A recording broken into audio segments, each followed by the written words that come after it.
ഇവിടെ എത്തിയിരിക്കുന്ന മീഡിയ പ്രവർത്തകരെ, സിനിമയിലെ വിശിഷ്ട വ്യക്തിത്വങ്ങളെ, എൻ്റെ നാട്ടുകാരനും സുഹൃത്തുമായ ശ്രീ ദിലീപാണ് ഇന്നത്തെ ഈ പരിപാടിയുടെ ഈ മുഹൂർത്തം ധന്യമാക്കിയതിൻ്റെ മെയിൻ അട്രാക്ഷൻ. ഈ സിനിമ ഇപ്പോൾ ഇവർ പറഞ്ഞ പോലെ താന്തോന്നി കഴിഞ്ഞിട്ട് ശ്രീ ജോർജിൻ്റെ സിനിമ, അദ്ദേഹത്തിൻ്റെ ഈ സിനിമയുടെ കഥ സന്തോഷം പറയുമ്പോഴുള്ളൊരു മൂഡ് ഈ സിനിമയിൽ നിലനിർത്താനായിട്ട് ഇവർ വളരെയധികം മത്സരിച്ച് പ്രവർത്തിച്ച ആൾക്കാരാണ്. പിന്നെ എന്നെ സംബന്ധിച്ചിടത്തോളം ഒരു 2 കാലഘട്ടമാണ് ഈ സിനിമയിൽ ചെയ്യാൻ സാധിച്ചിരിക്കുന്നത്.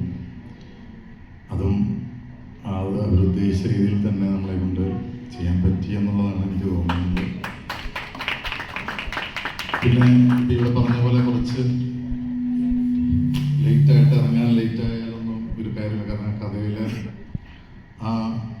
അവർ പറയാൻ ഉദ്ദേശിച്ച കാര്യങ്ങൾ ഇനിയും ലേറ്റായാലും ഒരിക്കലും അത് പഴകില്ല എന്നുള്ളതാണ് അതിൻ്റെ സാരാംശം. എന്തായാലും ഒരു ചെറിയ വിഷമം മാത്രമേ നമുക്കുള്ളൂ. കാരണം ഈ ഒരു നൊയമ്പ് കാലഘട്ടത്തിൽ ഇറങ്ങുന്നത് കൊണ്ട് ഒരു വിഭാഗം ആളുകൾക്ക് ഇത് കാണാൻ, റിലീസിൻ്റെ അന്ന് കാണാൻ സാധിക്കില്ലല്ലോ എന്നുള്ളൊരു വിഷമം മാത്രമേ നമുക്കുള്ളൂ. എങ്കിലും അതും നല്ലതിന് വേണ്ടി എന്ന് നമുക്ക്, കാരണം സിനിമ നന്നായിട്ട് പോയാൽ നൊയമ്പ് കഴിഞ്ഞും ഈ സിനിമ തിയേറ്ററിലുണ്ടാവും എന്നും നമ്മൾ ഒരു ഭാഗത്ത് ചിന്തിക്കുന്നു. എന്തായാലും കഴിഞ്ഞ വർഷവും 50 വർഷമൊക്കെ നൊയമ്പിൽ കണ്ടമാനം ഹിറ്റുകൾ ഉണ്ടായിട്ടുണ്ട്. അതിൽ ഇതും അങ്ങനെ ഒരു ഹിറ്റാവട്ടെ എന്ന് പ്രാർത്ഥിക്കുന്നു. അതോടൊപ്പം തന്നെ എടുത്തു പറഞ്ഞ ഷിബു കുച്ചുമോട് ഇപ്പോഴാണ് ഇരുട്ടത്ത് കണ്ടത്. ഈ സിനിമയ്ക്ക് വേണ്ടി അതിൻ്റെ പിന്നിൽ പ്രവർത്തിച്ച, അതിൻ്റെ പല കയറ്റവർഗങ്ങളിലെല്ലാം ഉണ്ടായ ആളുകളുണ്ട്.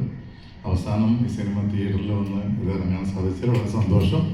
എന്തായാലും നമുക്ക് ഇനി ഇതിൻ്റെ ഒരു റിസൾട്ട് നല്ലതായി എന്ന് പ്രാർത്ഥിക്കാം. നന്ദി, നമസ്കാരം. താങ്ക് യു ബാബുരാജേട്ടാ. അടുത്തതായിട്ട്